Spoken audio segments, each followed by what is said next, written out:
Muhammad is warning Muslims that on the Day of Judgment, he will challenge you before God if you even humiliate a non-Muslim citizen living in an Islamic land.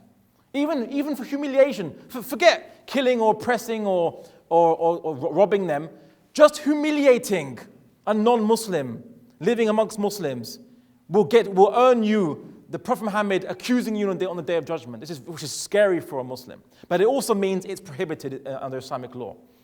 The Prophet Muhammad also said, whoever has harmed a non-Muslim citizen has harmed me. As the Prophet, now we as Muslims, we even hate to hear the Prophet Muhammad even being insulted. Even a hair on his head be harmed.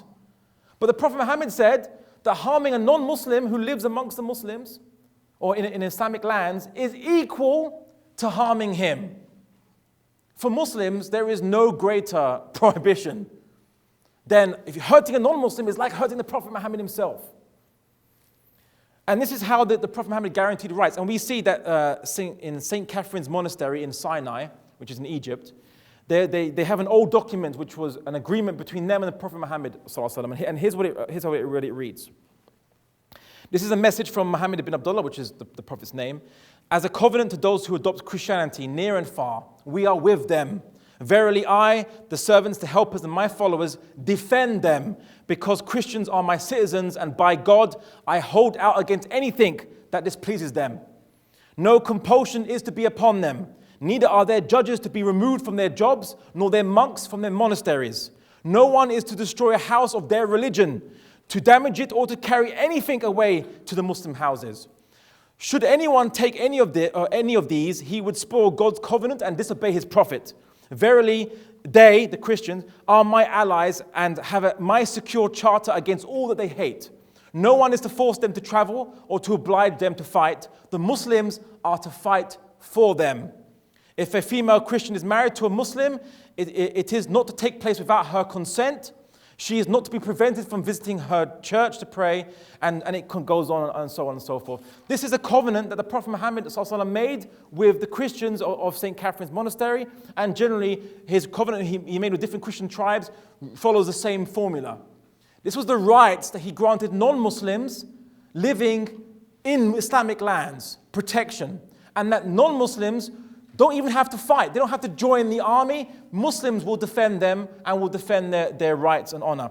And people might say, you might have heard this, they say, oh, they make the Christians or Jews or Zoroastrians, when they were living in Islamic lands, they had to pay a tax.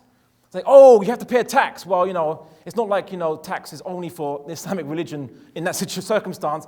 It's pretty much, it's no different to the Rousseauian contract citizen. Jacques Rousseau, he came up with an idea of the contract citizen, which is basically you pay the state money for the state to protect you.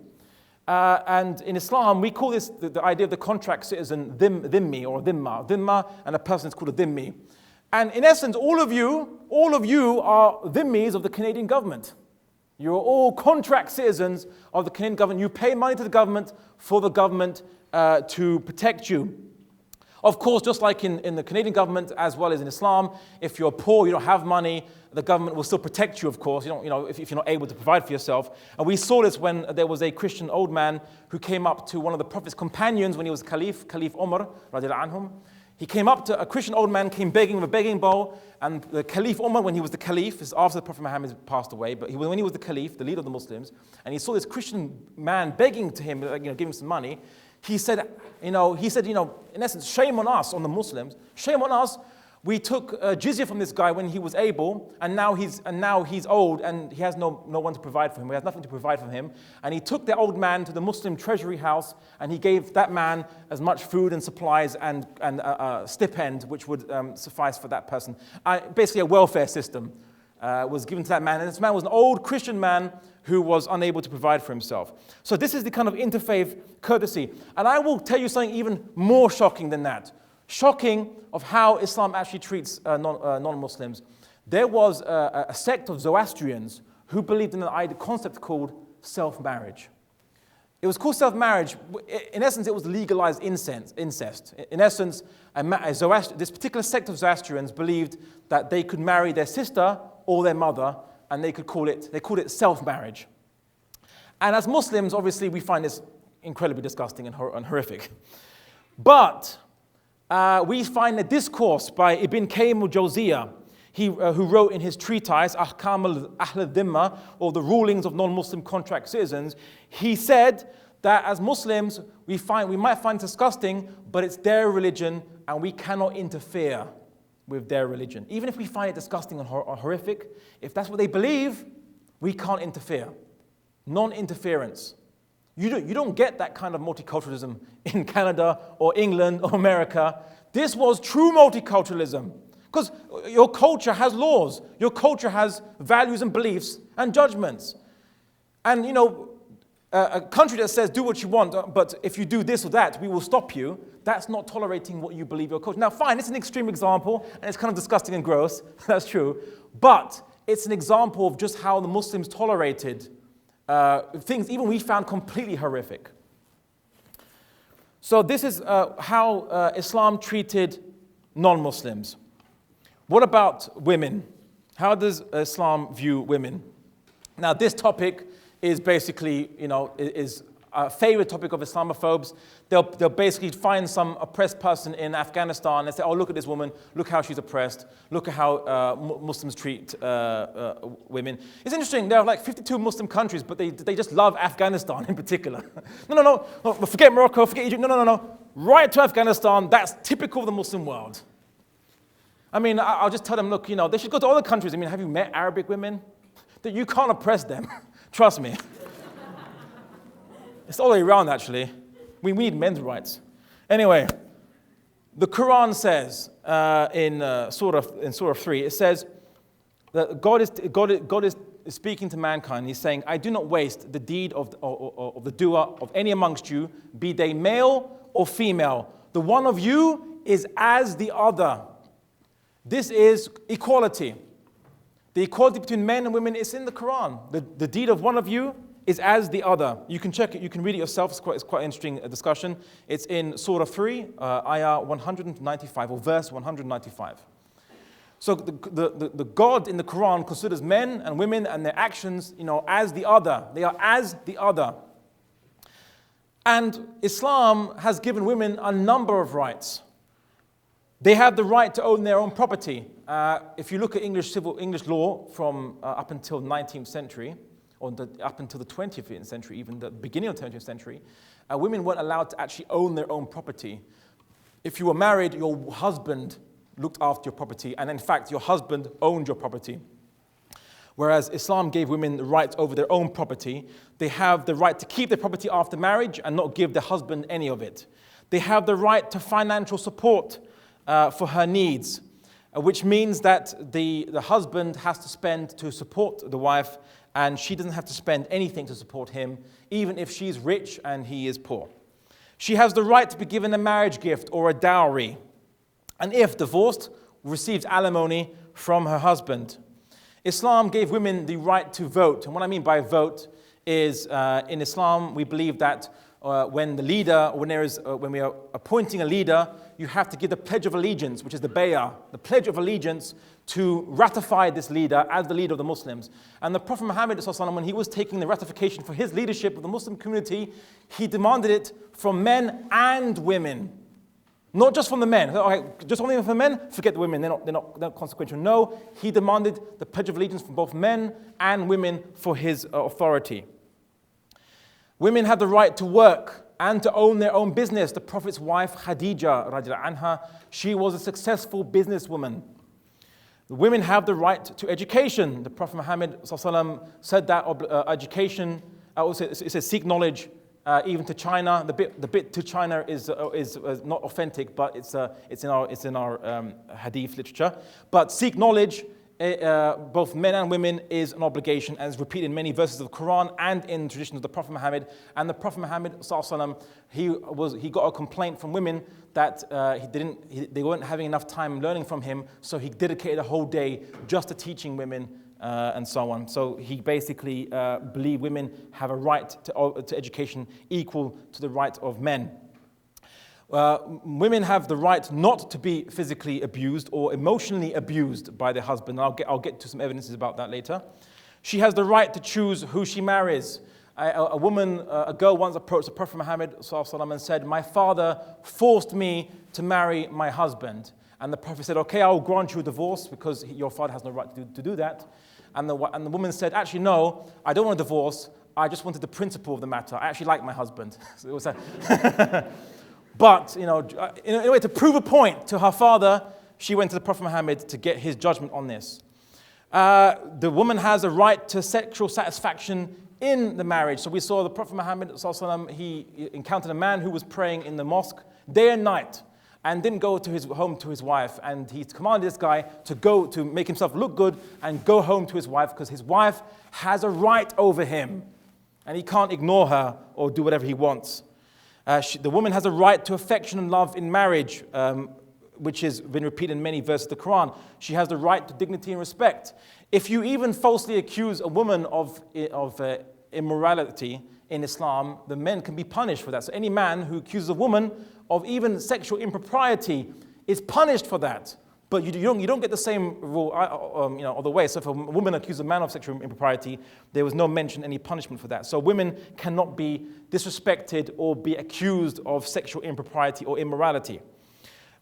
We see that she has the right to take her husband to court if her husband is not fulfilling all his duties. So if the husband is not fulfilling all his duties, it's not a purely spiritual religion, it's also a legal and a political one as well, that the wife can take her husband to court and say to the judge, "My husband is not spending enough time with me, or he's not providing for me, or respecting me, or any of these things," and the judge can enact punishment on the husband to do so.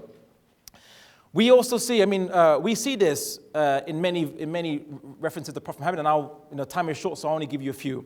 The Prophet Muhammad was asked by the Prophet, by his companions, "What do you command us regarding our wives?"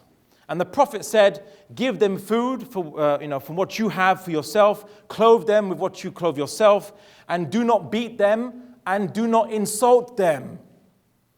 Right? Not even insulting them. I suppose you could say in Western culture, it's acceptable in some aspects to kind of use bad language in front of your wife or girlfriend or whatever. That's not viewed as abuse just yet, probably. They're not viewed as abuse so much. In Islam, that is abuse. So even using bad language to your wife is abuse. The Prophet Muhammad has forbidden it. And the Quran basically tells Muslims how the marriage should be like. It shouldn't be one of a dominating dictator over his subject. No, it's this. And among his signs is this, that he created for you wives from amongst yourselves, that you may find repose in them. And he has put between you affection and mercy. Verily, in that are indeed signs for men who reflect. So God has created the man and the woman, and in their union, it is to be based upon mercy and affection, not on domination or rudeness or tyranny.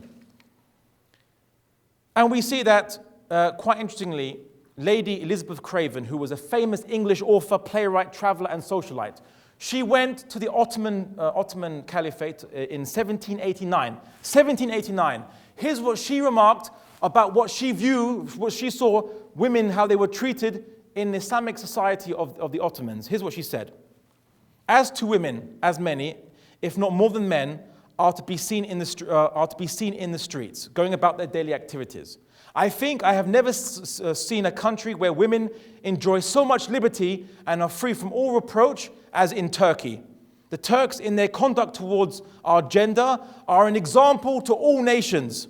And I repeat it, sir, I think no woman has enjoyed so much liberty, safe from apprehension, as the Turkish. And I think them in the manner of living capable of being the happiest creatures breathing." She was amazed at how the liberty given to women in Ottoman Caliphate. This is the Caliphate, Ottoman Islamic State. It was better than the women had in England. And this is 1789. This is post-Enlightenment, post-Renaissance England. And this influenced women's rights thinkers in the West. They were influenced by these ideas of how women were given rights, which they were never given. They were given rights in other cultures, which they were never given in England. You know what's interesting? When in the Indian subcontinent, in Pakistan and Bangladesh and India, they complain that there's a lot of bigotry against women, that women, weren't given education. and women don't have the same access to rights or properties. Did you know that when the British colonized India and Egypt as well, they applied British law on the inhabitants, and they removed women from education because women were not allowed to have the same education as men in England at the time, and they were not allowed to own property for themselves as the women in England had at the time. So when England came to India and Egypt, it stripped women of their rights because England at the time had a more reduced version of rights for women. So in essence, Britain didn't actually come to liberate or bring their civilization to the world, but they actually made things worse for women in many countries, many of the Islamic countries where women had rights they didn't have in England. And I will finish off with the last and final kind of misconception, so you can all kind of stop hearing me talking now. And it is Islam backward, and does it encourage backwardness?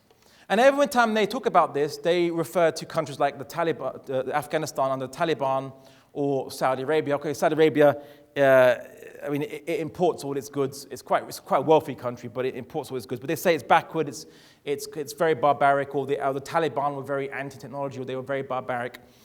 But they miss out the other countries which are also declared to be Islamic republics or Islamic states. Let's take, for example, Pakistan and Iran. Under the Islamist general, Zia al-Haq, Pakistan built its own spaceport with its own space rockets and launched its own satellites. In Iran has its own spaceport with its own space rockets and launches its own satellites. Canada does not have a spaceport. Canada does not even launch its own satellites into space. You rely on NASA and other countries to do it for you. Iran can do it all itself. And Iran is ruled by those mullahs with the big turbans, and they look all scary with their beards and their cloaks and so on and so forth. See, this is the misunderstanding. We think, Islamic State is Taliban. But everyone ignores that Iran's got a lot of problems with it. I mean, a lot of problems with it. But it's controlled by mullahs, but it's one of only 9 countries in the world that has a spaceport and can launch its own satellites into space. One of only 9 countries in the world. What we see is that the Taliban, Saudi Arabia, and Iran, none of them are actually Islamic states, and Iran is certainly not fully an Islamic state. The only Islamic state, or rather you could say the only concept of Islamic state in Islam is the caliphate. And the last caliphate was destroyed in 1924 in Turkey. There is no Islamic state since then, and all those countries have been ruled by generally secular rulers who implement 1 or 2 Islamic flavoring laws just to justify that they have some Islamic authority, but their law system is by and large un-Islamic. I'll give you an example. In Islam, we believe that interest banking is wrong. It's morally wrong. And as you can see, it causes concentration of wealth, it causes a big gap between the rich and poor, and a lot of deprivation of economy for the poor, and so on and so forth. But we believe interest is wrong. Iran and Saudi Arabia have interest banking. They have interest banking. If it was Islamic State, they'd get rid of that.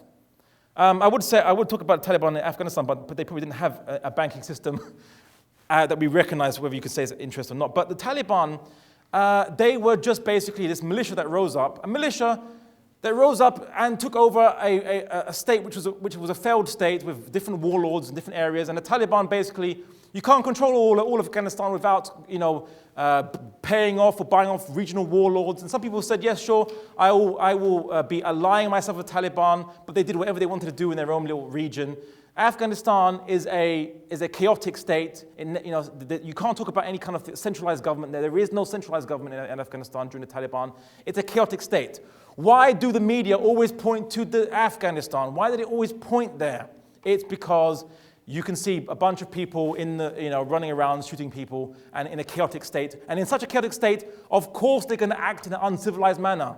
It happens everywhere, So this is the kind of problem that we see, that people want to point at states and say this is what Islam does, and they miss out the fact that, firstly, does Saudi Arabia or the Taliban or Iran sound anything like what we heard of the classical Islamic state in Ottoman times, or in the Islamic state which was in Spain and the Iberian Peninsula, which produced a very amazing and highly advanced civilization? Does it sound the same? When you had atheists and Christians and Jews having public debates and scholars coming to the House of Wisdom in Baghdad, where you brought scholars from all around the world to discuss and debate philosophy and science and astronomy and so on and so forth. Does that sound like the Taliban? No. But people will point to you to states which suit the image they want to portray of Islam to you. And I will end up with just debunking the idea that Islam is against science.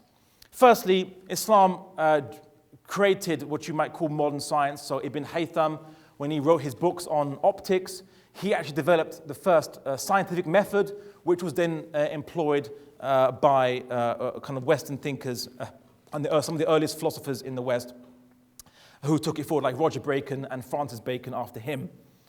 But as professor of science at Rochester Institute of Technology, Fred Wilson said in an article called The History of Science on Islam, he said, in contrast to Chinese and Hindu science, Islamic science came to exert an immense influence on the West, partly because of the geographical proximity of the two cultures, but partly because both cultures shared a common Greek heritage, but also because Islamic science and philosophy emerged in large part in response to the Islamic theological assumption that the nature itself contains signs, the signs of God, and that by discovering these signs, the believer gets closer to God.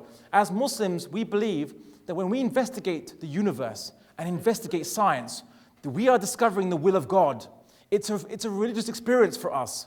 And it motivated us. And if you read any scientific textbook from the 8th, 9th, 10th, 11th, 12th, 13th centuries, coming from the Islamic world, the first page is always in the name of God, the most gracious, most merciful. I write this book in the hope that God will reward me for imparting this knowledge. You'll see, in fact, not just for science books, for every book that was developed at the time, the writer always hoped that by his research, it would be a worship to God, and he would get rewards from God by educating people with this research. So Islam encourages science, and it encourages development. And I think I've kind of covered quite a few of the big misconceptions. There's still many, many more, but our time is limited, and the university has to shut down at some point. So, inshallah, I'll leave this for the Q&A, but I hope you've been enlightened by some of these kind of facts, and I look forward to your questions. Thank you.